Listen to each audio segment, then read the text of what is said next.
ஒரு ரூமர் தான். இல்ல யாரும் கேட்கல, மோடியா நடிக்கிறதுக்கு யாரும் கேட்கல ஃபர்ஸ்ட். அதுதான் உண்மையான செய்தி. சார் இல்ல சார் நீங்க நடிப்பீங்களா சார்? எதுங்க அப்படி இருக்கு.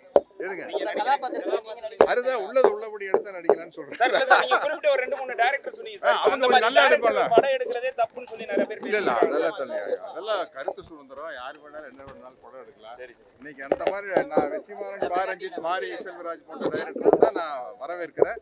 அவங்க மாதிரி டைரக்டர் தான் சமுதாயத்துக்கு அவங்கள மாதிரி நன்றி டைரக்டர் வணக்கம்.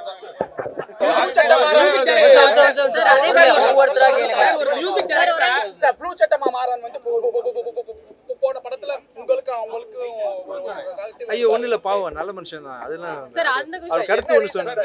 ஒண்ணு இல்லப்பா அவர் கருத்து சொன்னாரு. உங்களுக்கு முழு சட்டை மாறன் சாருக்கும் எது பர்சனலா எதுவும் ப்ராப்ளம் ஒண்ணுமே இல்ல. உங்களை பர்சனலா டாக்கல் பண்ண இல்ல ஒரு அறிக்கை கொடுத்தது இல்ல பாவம் அவர் வேலையை அவர் செய்யறாரு. என் வேலையை நான் செய்யறேன். ரோமியாவை இன்னொரு அன்பே சிவம் ஆக்கிடாதீங்கன்னு நீங்க அறிக்கை அதையுமே தொடர்ந்து ட்ரால் பண்ணிட்டு இருந்தாரு. அன்பே சிவம் மாதிரி ஒரு திரைப்படம் தான் ரோமியோ திரைப்படம். அவரோட வேலை தானப்பா ஆக்சுவலா. அவர் நல்ல விதமா பேசுறது நீங்க டியூட்டி பாப்பீங்களா? அவர் இந்த மாதிரி பேசும்போது தானே அவங்களுக்கு யூஸ் வருத்தம் இருக்கா சார் உங்களுக்கு? இல்ல பாவம் அவர் வேலையை அவர் செய்யறாரு. என் வேலையை நான் செய்யறேன். படம் தியேட்டர்ல எப்படி சார் போச்சு? ஓடிடில சம ஹிட். சார் இது இது காப்பி இல்ல சார், இன்ஸ்பிரேஷன் சொல்லுவாங்க. சார் படம் தியேட்டர்ல எப்படி போச்சு? ரோமியோ படம் ரொம்ப நல்லா போச்சு ஆக்சுவலா. நல்லா போச்சு.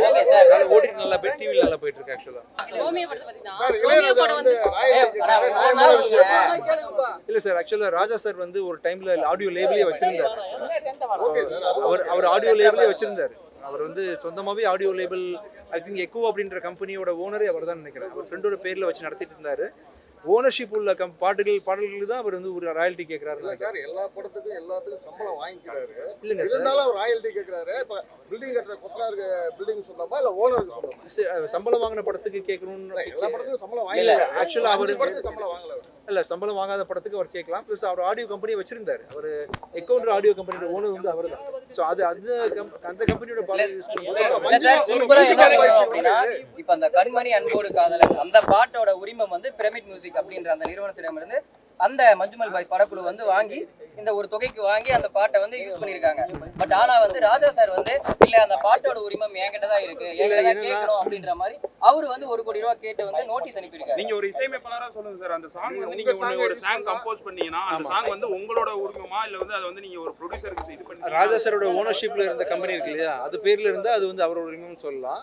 மற்ற விஷயத்துக்கு வந்து மரியாதை நிமித்தமா கேட்டு இருந்திருக்கலாம். சாரோட பெர்மிஷன் கேட்டு இருந்திருக்கலாம். ஆக்சுவலா படம் வெற்றி பெற்றதுக்கு அப்புறம் கமல் சாரை பார்த்தாங்க இல்லைங்களா, எல்லாரும் பார்க்குற மாதிரி ராஜா சாரை பார்த்துருந்தா ராஜா சாரும் மேபி அதை வந்து ஈஸியா எடுத்துருந்துருக்கலாம். இப்ப என்ன நடந்துச்சுன்னு தெரியல. படத்துல போட்டாங்க அப்படினா உங்க கிட்ட காப்பிரைட்ஸ் வாங்கணுமா? கேட்டா கொடுத்துட வேண்டியதான். என்கிட்ட கேட்கணும்னு அவசியம் இல்லை. ஓனர்ஷிப் கேட்கலாம். இப்போ நானே கூட ஆடியோ கம்பெனி வச்சிருக்கேன். ஆக்சுவலா பிச்சைக்காரன் 2 1ஓட ஆடியோ சாங்ஸ், கொலைகாரன், திமிரு பிடிச்சவன் ஆடியோ ஓனர்ஷிப் என்கிட்ட தான் இருக்கு. அதாவது ராஜா சார் வந்து தயாரிப்பாளருக்கு வந்து உரிமை இல்லையா? நான் தான் தயாரிப்பாளர். இல்ல சார், இசை வந்து தயாரிப்பாளர் தான் செலவு பண்றாங்க. அவங்களுக்கு உரிமை இல்லையான்னு கேக்குறேன். தயாரிப்பாளர் வந்து மியூசிக் டைரக்டர் ரைட் வாங்கி வச்சிருக்காரு. எக்கவுண்டர் கம்பெனியோட ஓனர் வந்து ராஜா சார் தான். அதனால சொல்றேன் சார். இப்ப ராஜா சார் நீங்க போட்டது வந்து நீங்க நியாயம் சொல்றீங்க. ஆனா நல்ல கேக்குது. சரி நியாயம்னா அது மாதிரி வந்து எல்லாரும் பேச ஆரம்பிச்சிட்டாங்க. நீங்களும் வந்து ஒத்து போறீங்க. இப்ப வந்து தம்பி நான் எதுவுமே சொல்ல சார் ராஜா சார் உங்களை பார்க்க சந்தோஷமா இருக்கு எனக்கு. உங்களுக்கு என்ன பிரச்சனை வேணும்னு சொல்லி நான் தரேன். இப்ப இன்னைக்கு ஹெட்லைன் ராஜா சார் வந்து எல்லாத்துக்கும் நோட்டீஸ் அனுப்புறாரு. அது ஓகே சரிங்களா. ஆனா வெற்றி படங்களுக்கு மட்டுமே முக்கியத்துவம் கொடுக்குறாரு. மத்த எந்த இப்ப தோல்வியான படத்துக்குலாம் வந்து நோட்டீஸ் அனுப்புறது கிடையாது. வெற்றி படத்துல பேமெண்ட் வந்த பிறகுதான் அவர் வந்து நோட்டீஸ் அனுப்புறாரு. அதே மாதிரி இப்ப வந்து ரஜினி சார் படம் நடிச்சிருக்காரு. அதுல ஒரு மியூசிக் போட்டிருக்காங்க. அதுக்கும் வந்து அது வந்து பெரிய சர்வீசஸ் கம்பெனி. யாராவது ஒரு வார்த்தை சொன்னா கூட அவங்க வந்து சார்ட் பண்ணிருப்பாங்க. நோட்டீஸ் அனுப்பணும் சார். அவங்க பேசினா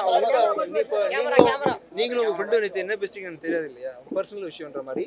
அவங்களும் ப்ரொடியூசரும் டேரக்டர் சார் என்ன பேசிட்டாருன்னு எனக்கு தெரியல. ஆக்சுவலா இப்போ கேட்டு இருப்பாங்க, சால்வ் பண்ணிட்டாங்க. இப்போ பிரச்சனை சால்வ் ஆயிடுச்சு இல்லையா? இல்ல இன்னும் சால்வ் ஆகல சார். அது உங்களுக்கு தெரியுமா?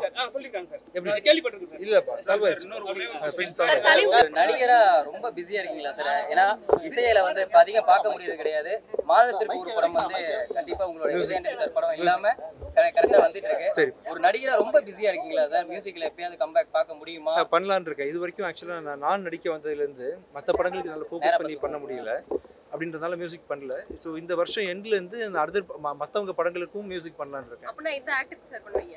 எல்லாருக்கும் பண்ணலாம். யாருக்கு பண்ணுவோம் நீங்க ஆசைப்படுறீங்க சொல்லுங்க. கிசு யாருக்கு பண்ணலாம்? எல்லாருக்கும் பண்ணலாம். எல்லாருக்கும் இல்ல சார், அதே மாதிரியே வந்து அந்த உறவுகள் தொடர்கதை அப்படின்ற அந்த பாடல் வந்து உங்களுடைய அந்த படத்தோட ப்ரோமோல வைக்கப்பட்டிருந்தாங்க. இப்ப அந்த காப்பிரைட்ஸ் பிரச்சனை அப்படின்றது அந்த உரிமம் வாங்கின நிறுவனத்துக்கும் சரி, ராஜா சாருக்கும் சரி, அதுவே போயிட்டு இருக்கு. ஸோ அந்த மாதிரி ஒரு சமயத்துல வந்து நீங்க வந்து அந்த ராஜா சார் மியூசிக்ல வந்து அந்த பாட்டை வந்து வச்சிருக்கீங்க. ஸோ அதுக்கான ஒரு விளக்கம் மட்டும், ஏன்னா இப்ப அவங்க சைட்ல இருந்து வந்து உரிமம் கேட்பாங்க. ப்ரொடியூசர் சைட்ல இருந்து ட்ரை பண்ணிட்டு இருக்காங்கன்னு நினைக்கிறேன். சாரை பார்த்து பேசுறதுக்காகவும் உரிமம் வாங்குறதுக்கு ட்ரை பண்றாங்க. ஸோ இதோட ஓனர்ஷிப் யார்கிட்ட இருக்குன்னு தெரியல. அது அவங்க அதுக்கான ஃபார்மல் விஷயங்கள் நடந்துட்டு இருக்குன்னு நினைக்கிறேன்.